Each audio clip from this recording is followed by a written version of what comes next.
Hello friends, welcome to my channel Ritesh smart study. दोस्तों, मैं science GK का set 9 लेके आया हूँ। इससे पहले भी मैं 8 सेट साइंस जीके का डाल चुका हूँ। तो दोस्तों, बिहार दरोगा mains, inter level mains, NTPC और आने वाले सारे कंपटीशन एग्जाम में साइंस के बहुत सारे क्वेश्चन पूछे जाते हैं।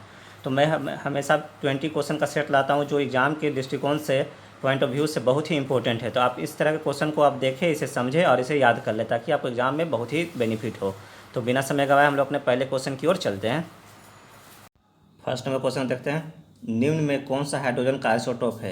ए प्रोटियम, बी ड्यूटेरियम, सी ट्रिटियम, डी ऊपर के सभी।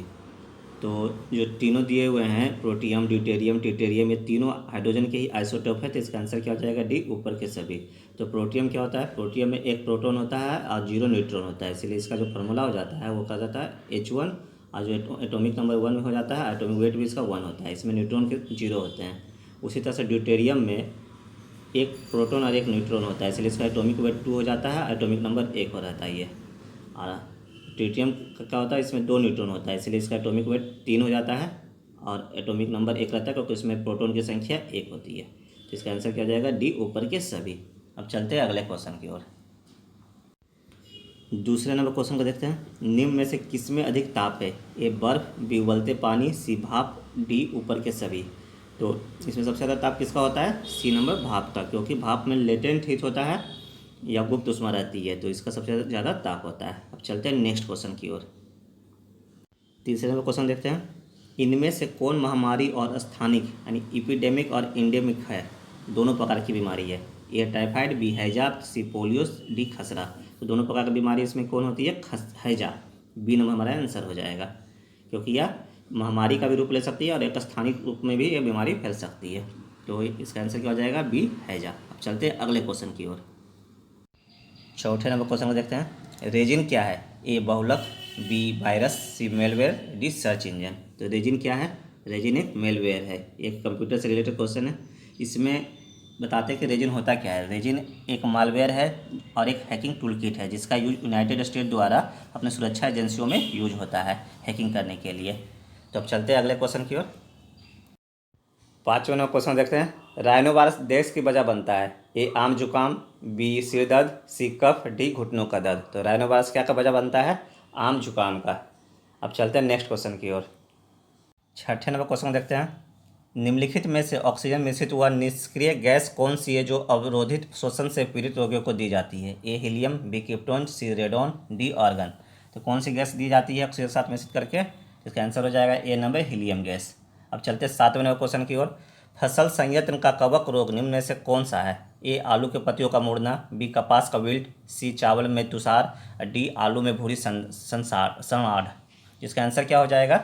बी नंबर कपास का विल्ट। अब चलते हैं नेक्स्ट क्वेश्चन की ओर। 8वां नंबर क्वेश्चन को देखते हैं। जब आवृत्ति की ध्वनि 20 हर्ट्ज से नीचे होती है तो उसे क्या कहा जाता है? ए ऑडियो आवाज़, बी इंफ्रासोनिक, सी अल्ट्रासोनिक, डी सुपरसोनिक। तो क्या कहा जाता है? इसे इंफ्रासोनिक कहा जाता है। अब चलते हैं नेक्स्ट क्वेश्चन की ओर। 9वें नंबर क्वेश्चन को देखते हैं। किस देश ने दुनिया का पहला तैरता हुआ परमाणु संयंत्र विकसित किया है? ए भारत, बी चीन, सी यूएसए, डी रूस। तो किसने विकसित किया पहला तैरता हुआ परमाणु संयंत्र? डी रूस ने। अब 10वें नंबर क्वेश्चन को देखते हैं। सर्किट के समानांतर कनेक्शन का क्या लाभ है?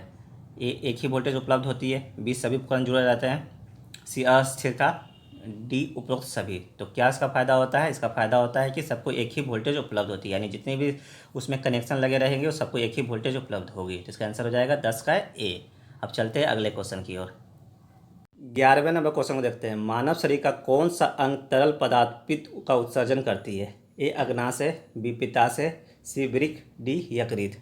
तो देख लेते हैं इसको, थोड़ा सा इंग्लिश में भी देख लेते हैं कि पित्त को बोलते हैं इंग्लिश में बाइल, अग्नाशय को बोलते हैं पेनक्रियाज, पित्ताशय को बोलते हैं हम लोग गॉल ब्लैडर, वृक्क किडनी, और डी यकृत जो है उसे लीवर कहते हैं। तो इसका आंसर क्या हो जाएगा? पित्त कौन उत्सर्जन करती है? तो उसका उत्सर्जन जो करती है वो लीवर करती है, यानी यकृत करती है। और जो पित्त जो स्टोर होता है, यानी कि जो बाइल स्टोर होता है, वो पित्ताशय यानी कि गॉल ब्लैडर में जाकर स्टोर होता है। तो इस जब अगर पूछा जाए क्वेश्चन एग्जाम में कि पित्त कहाँ स्टोर होती है तो उसे पित्ताशय लिखेंगे, और अगर कहाँ से उत्सर्जन होती है तो उसे यकृत बताएंगे। अब चलते हैं अगले क्वेश्चन की ओर। 12वें नंबर क्वेश्चन देखते हैं। उस हार्मोन का नाम बताया जो मानव शरीर में रक्तचाप को नियंत्रित करता है? ए ऑक्सीटोसिन, बी एस्ट्रोजन, सी टेस्टोस्टेरोन, और डी वैसोप्रेसिन। तो इसका आंसर क्या हो जाएगा? इसका आंसर हो जाएगा वैसोप्रेसिन, डी नंबर। अब चलते हैं अगले क्वेश्चन की ओर। 13वें नंबर क्वेश्चन को देखते हैं। निम्नलिखित में से कौन सा देश सबसे पहले चंद्रमा के डार्क साइड में पहुंचा? ए भारत, बी यूएसए, सी चाइना, डी रसिया। तो इसका आंसर क्या हो जाएगा? इसका आंसर हो जाएगा सी नंबर चाइना। अब 14वां नंबर क्वेश्चन देखते हैं। वायुमंडल में कौन सी गैस पराबैंगनी किरणों को अवशोषित कर लेती है? A ozone, B methane, C nitrogen, D helium. कौन गैस होती है जो पराबैंगनी किरणों को अवशोषित कर लेती है? तो इसका आंसर हो जाएगा ए नंबर ओजोन। अब चलते हैं अगले क्वेश्चन की ओर। 15वें नंबर क्वेश्चन देखते हैं। एल्युमिनियम को शुद्ध किया जा सकता है? ए ऑक्सीकरण, बी आसवन, सी विद्युत अपघटन, डी ओजोन अपघटन। तो इसका आंसर क्या हो जाएगा? सी नंबर विद्युत अपघटन के द्वारा किया जाता है। अब चलते हैं नेक्स्ट क्वेश्चन की ओर। 16 नंबर क्वेश्चन देखते हैं। निम्नलिखित में से किसे स्टार क्वीन नेबुला के रूप में भी जाना जाता है? ए मेसियर 16, बी मेसियर 5, सी NGC 3372, डी NGC 3293। तो किसे जाना जाता है स्टार क्वीन नेबुला? इसका आंसर हो जाएगा मेसियर 16। तो देखते हैं क्या होता है स्टार क्वीन नेबुला। तो स्टार क्वीन नेबुला एक कॉन्स्टिलेशन का तारों का नया समूह है जिसे स्टार क्वीन नेबुला कहते हैं या उसे मेसियर 16 भी कहते हैं। अब चलते हैं अगले क्वेश्चन की ओर। 17वें नंबर क्वेश्चन को देखते हैं। कितना कुल ऑक्सीजन और रक्त शरीर में मस्तिष्क द्वारा इस्तेमाल किया जाता है? ए 20%, बी 50%, सी 75%, डी 35%। तो इसका आंसर हो जाएगा 20%, ए नंबर आंसर हो जाएगा ए। अब 18 नंबर क्वेश्चन देखते हैं। मानव शरीर में सबसे छोटी हड्डी कौन सी है? ए पटेला, बी स्टेपिस, सी टिबिया, डी ह्यूमरस। तो सबसे छोटी हड्डी कौन है? स्टेपिस, जो कान की छोटी वाली हड्डी होती है। अब अगले क्वेश्चन में चलते हैं। 19वें नंबर क्वेश्चन देखते हैं। मात्र 2 ऊतक कौन से हैं जो खून से ऑक्सीजन प्राप्त नहीं करते? ए नाखून और कॉर्निया, बी त्वचा और मस्तिष्क, सी उंगलियां और नाक, और डी पैर और भुजा। तो इसका आंसर क्या हो जाएगा? ए नंबर नाखून और कॉर्निया, जिसे खून से ऑक्सीजन प्राप्त नहीं होती है। अब चलते हैं नेक्स्ट क्वेश्चन की ओर। 20वें नंबर क्वेश्चन देखते हैं।